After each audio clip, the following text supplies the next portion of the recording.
Hey, so in this video I'll be covering season 4, episode 10 of Agents of Shield Easter eggs and predictions. So beware spoilers if you have not caught up.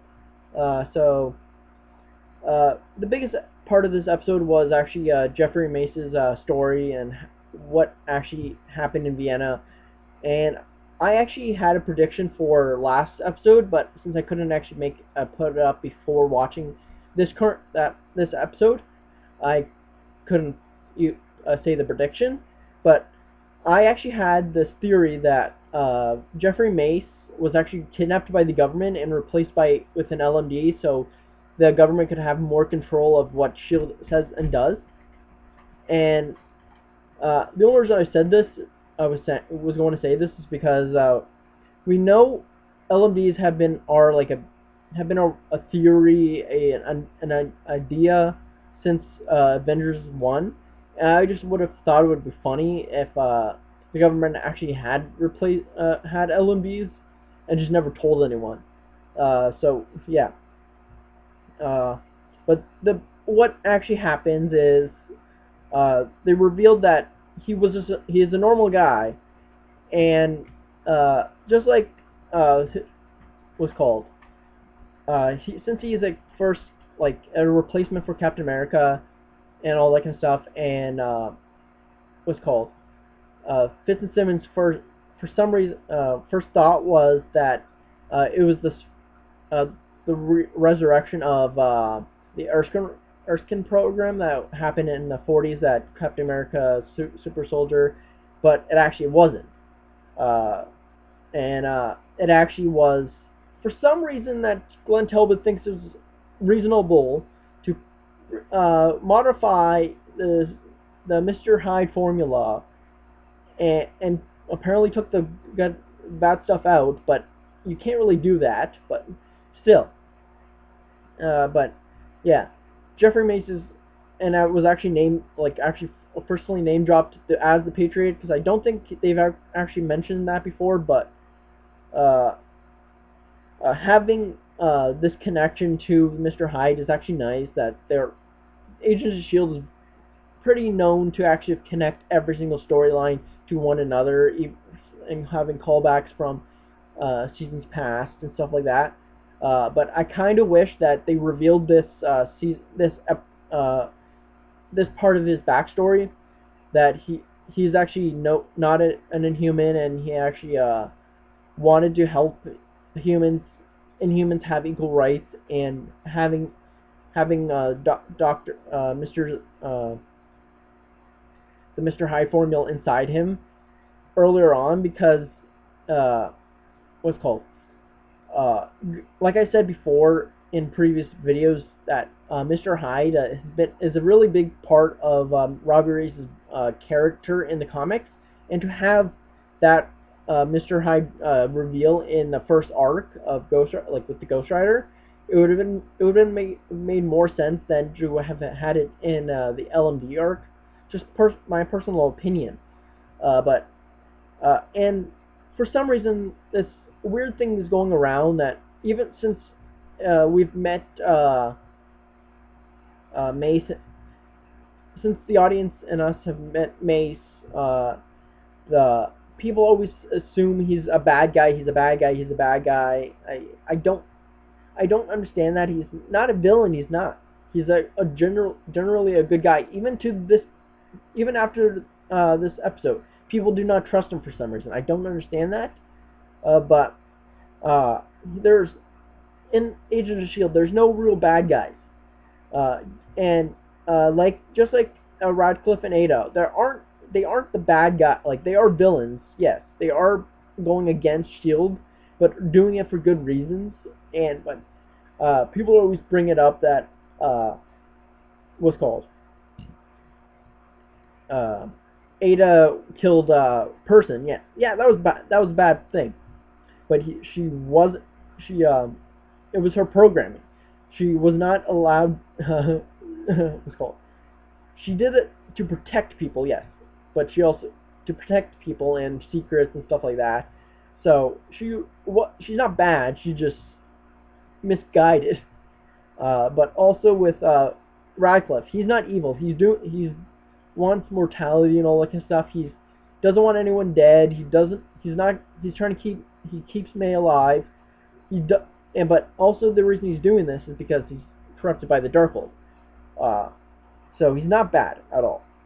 But like I said in my last video, I left some things out. Uh, there was one reference to an 80s movie called The Lawnmower Man, and I've never watched it before, so I never understood what the reference was until I looked it up.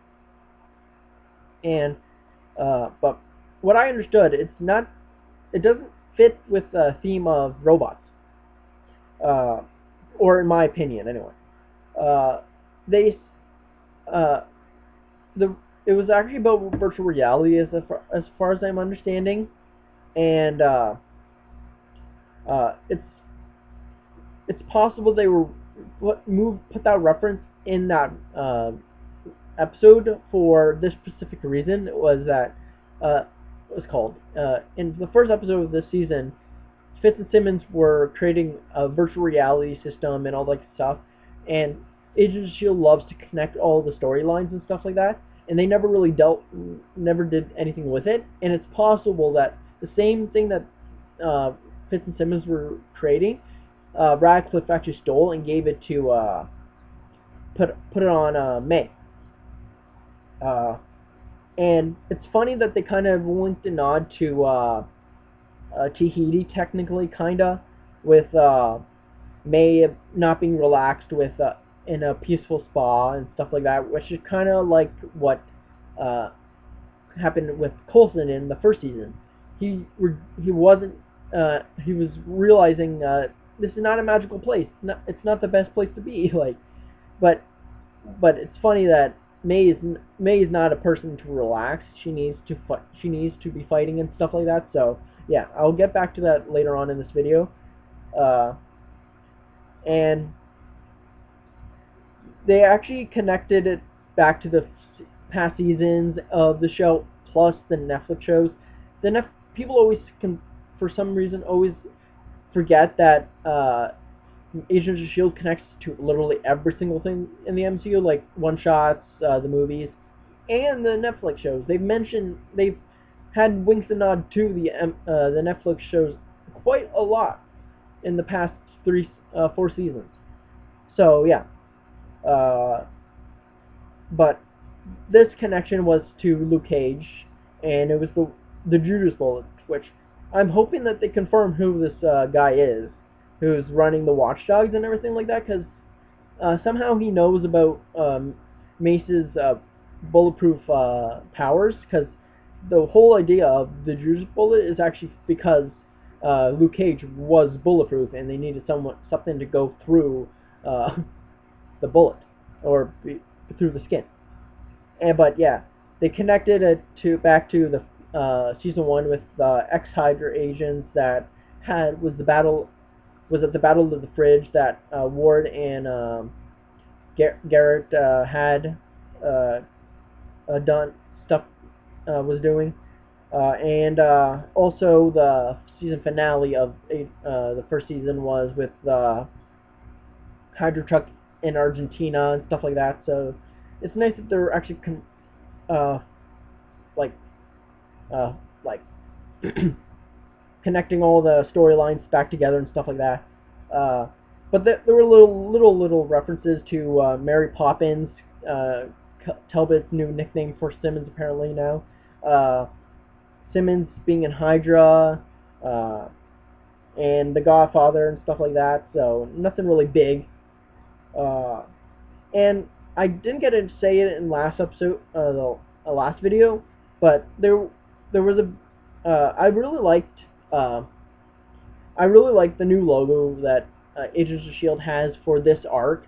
Like, I like that they constantly change it up for what they need it to look like for certain episodes, certain seasons, stuff like that.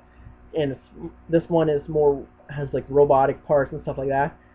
But you may have missed this detail. What's called Jason O'Mara, who plays Jeffrey Mace, posted this on Instagram. A picture of poster called and had Mace slash Johnson 2020, basically just saying that they want them to be president, which would be funny if they actually somehow got Mace to be president somehow. But I highly, highly doubt it. But it would, if they're following the timeline of real events, Ellis would be coming out of the presidency sometime soon. I don't know when, but they could do anything if they wanted. But also, if you've been following the Shield's pages, they posted a picture of like a poster of May, and the title had Strange Tales slash 135. And if I don't know much about it, so comment down below if it has anything important in it that could possibly be happening in this season.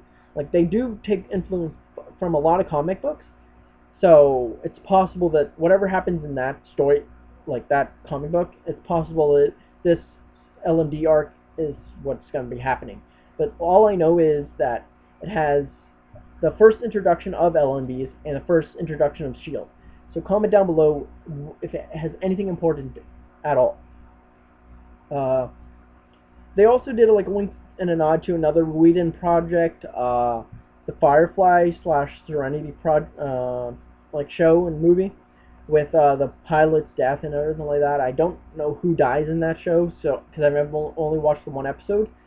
So yeah, I don't want to be spoiled. So yeah. So for predictions, I don't have many, but Maze Dragon, I can't really talk about who she's going to be fighting because I already know it personally because of press releases and stuff like that. I follow a lot of that stuff, but I kind of hope it's not just just one person. I hope it's multiple people, so it doesn't feel repetitive and like constantly just you have to kill this person, you have to kill this person, you have to kill this person. Like, hopefully it's more different people at like different places of time and place, stuff like that. So yeah, I haven't trusted Fitz since last episode. The way that Ada reacted and she knocked everyone out except Fitz for some reason. For some reason, I feel like he's gonna be the next person to be replaced. Actually, have been replaced to be revealed as an LMD, and he's gonna be the traitor of this next episode. And I don't know. It would be funny if it would be cool if once all this is done and over with the LMDs, May actually becomes Mace's SO and actually trains him to be a better fighter and all that kind of stuff. Because in the comics, he does have no powers, but he is a big fighter, a good fighter. So yeah, comment down below what you thought of this episode and if I missed any Easter eggs and what you want to see in the future for predictions. See ya.